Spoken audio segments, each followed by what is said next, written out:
You scored a good in the English exam. You can read the New York Times. You watch Netflix without subtitles.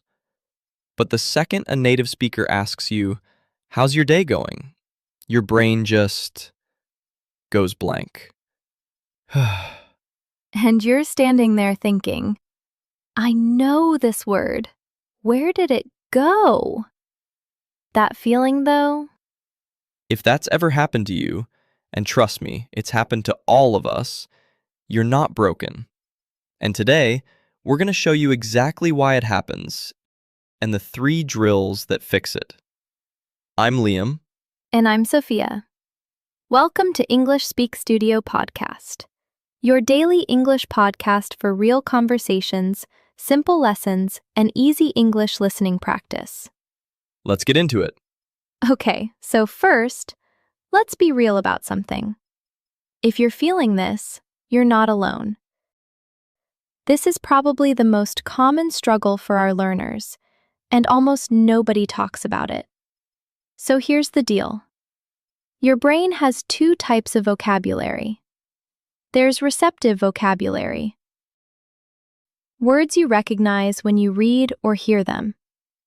And there's productive vocabulary, words that actually come out of your mouth when you need them. So, the difference between having a word in your head versus being able to grab it and use it? Exactly. And here's the thing nobody tells you. That gap can be massive.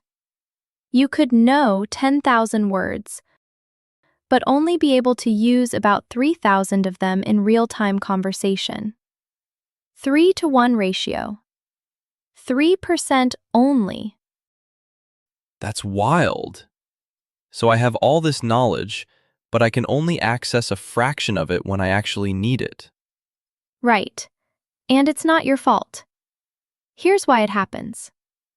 Reason 1. Your training is in controlled environments. In a classroom, on a test, everything is predictable. The teacher asks a question, you have time to think, you respond. But real life? Real conversations are chaos. Someone cuts you off. They use slang. They ask something off script. Your brain trained for rehearsed responses, not improvisation. Reason 2? The translation lag.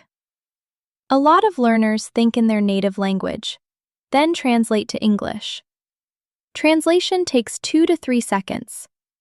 Native speakers expect a response in less than 1 second. By the time you translate, the moment's already passed. And reason 3, writing gives you a false sense of mastery. You have time to edit, to perfect. But speaking? There's no undo button. Exactly. So when processing is slow and there's anxiety underneath, you get the English freeze, where your brain just locks up. But here's the good news. This is fixable. And we're going to show you exactly how. Before we get into the drills, if this is hitting home, hit that subscribe button right now. Every episode brings you a brand new idea. One simple shift that can change the way you speak English in real life. And here's the best part. You won't just listen to it. You'll actually use it. No boring grammar lectures, no complicated theory, just powerful little drills, real conversations, and practical tricks you can start using today, the moment this episode ends. All right, let's get into the fixes. Try the night before. System for 3 days. Just 3. Lay out your clothes, prep your lunch, pack your bag. Then come back and tell us.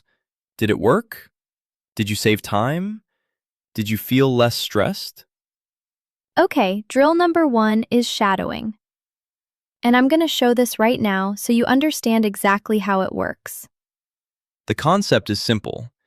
You listen to us and speak alongside in real time. Not after, with us, at the same time. Let me show you what that sounds like. Okay, here's a sentence. I was thinking about going to the gym later, but I'm not really sure if I have enough energy. Now I'm going to say it again, and I want you to say it with me, out loud, at the same time. Don't wait for me to finish. Ready? Here we go.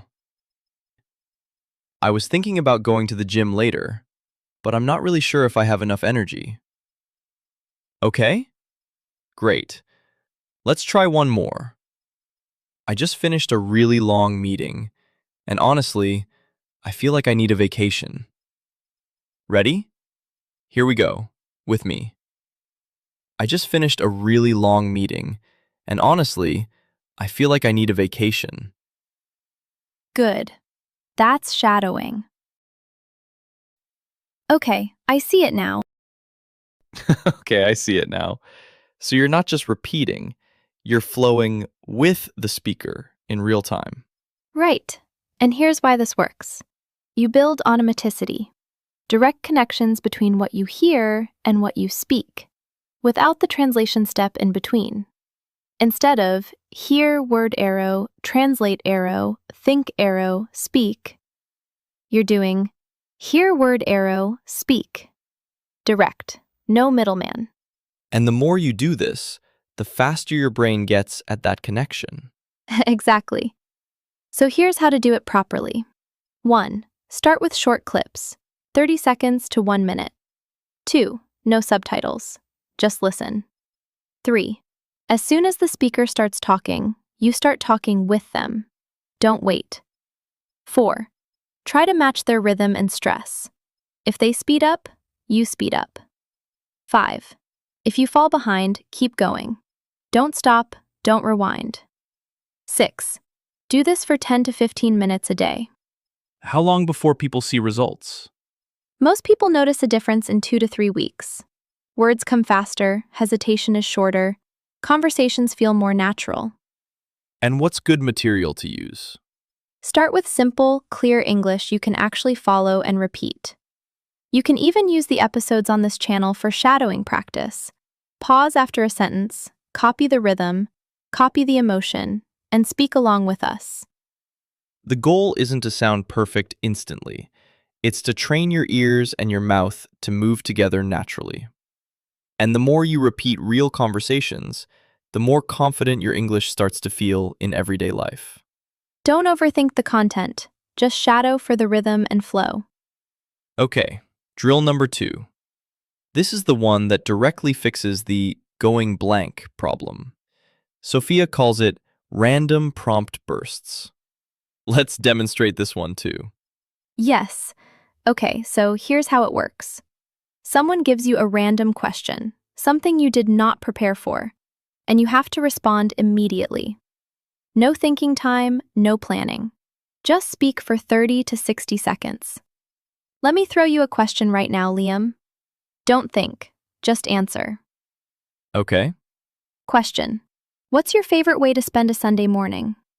I think my favorite Sunday mornings are when I can just take it slow, you know? Like I wake up, I make some coffee, I don't check my phone for the first hour. Sometimes I'll read, sometimes I'll just sit on my couch and watch something random. I like that feeling of not having anywhere to be.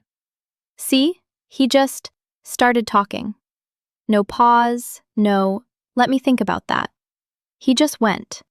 Yeah, but I said like 3 times. And that's fine. That's normal. The point is, you kept talking. You didn't freeze. Now let me do one. Okay, my turn. Question. If you could have any superpower, what would it be? Oh man, I've thought about this so many times.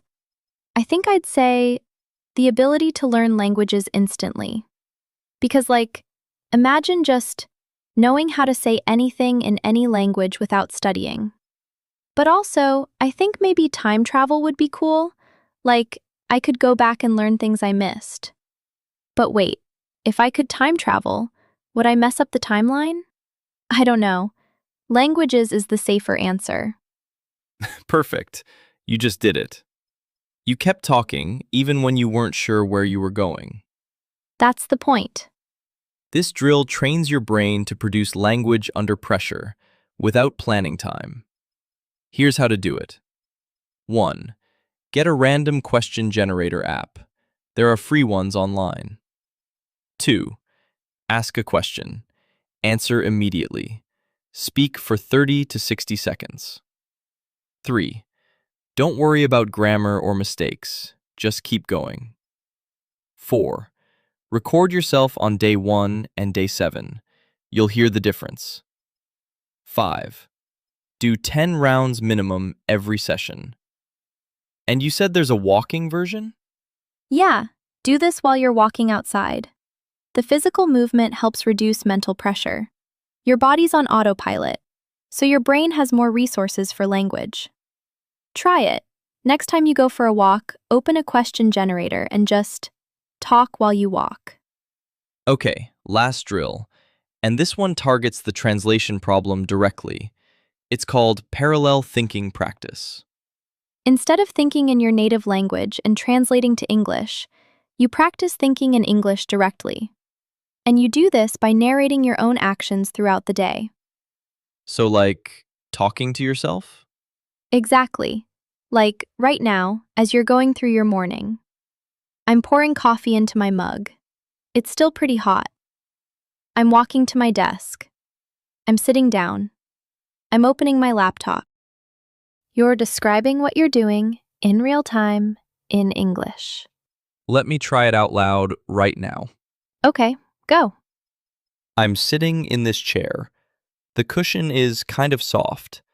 I can hear music playing in the background. Sophia's across from me. We're recording an episode. I feel a little nervous because I know I'm being listened to, but it's also kind of exciting. I'm looking at the microphone in front of me. I'm taking a breath before I speak. Okay, that felt weird at first, but I kept going. Perfect. That's exactly what it looks like. And the key is, at first, it's gonna feel awkward. Your brain wants to think in your native language, but you just gently bring it back to English. Don't beat yourself up about it. Every time you catch yourself translating and you bring it back to English, that's a win. And over time, your inner voice just shifts to English. Exactly. The English pathway gets stronger, the translation pathway gets weaker. Here's how to practice. 1. Pick 1 hour today and narrate everything you do out loud. 2. When you're thinking about what to eat for lunch, think it in English. I could have the leftover pasta, or maybe make a sandwich. 3. When you're planning your day, do it in English. I need to finish this project, then I have a meeting at 3. 4. You don't need a partner, you don't need materials, just be awake and practicing. I love this. Okay, so let's recap the 3 drills. 1. Shadowing. Speak alongside native speakers to build automaticity. 2. Random prompt bursts. Answer unexpected questions in real time. 3. Parallel thinking practice. Narrate your day in English to eliminate translation. Exactly. And remember, pick 1 drill and commit to it for 7 days. Don't try to do all 3 at once. Do it for a week. Record yourself on day 1 and day 7. The difference will surprise you. Okay, Sophia, quick fire round. What's the one thing you wish every learner knew? That their English isn't broken. It's just been trained the wrong way. Once they understand that, they can stop blaming themselves and start doing the right kind of practice. I love that reframe. Okay, last one. What's your go-to resource recommendation for shadowing? Try listening to short, clear conversations with natural speaking patterns. Even the first few minutes of a podcast episode can be great practice. The speech is usually slow, clean, and easy to follow. And of course, you can use the episodes on this channel too. Listen closely, repeat out loud, and shadow the way we speak to build confidence naturally. Yes. And if this episode helped you, please like, subscribe, and share it with a friend. Thank you so much for spending this time with us. You didn't waste it. You invested it in yourself. Yes, we are proud of you. This was English Speak Studio with Sophia. And Liam. Until next time, keep speaking, even when it's hard. Be kind to yourself. Bye, everyone. Bye-bye. Take care. Peace.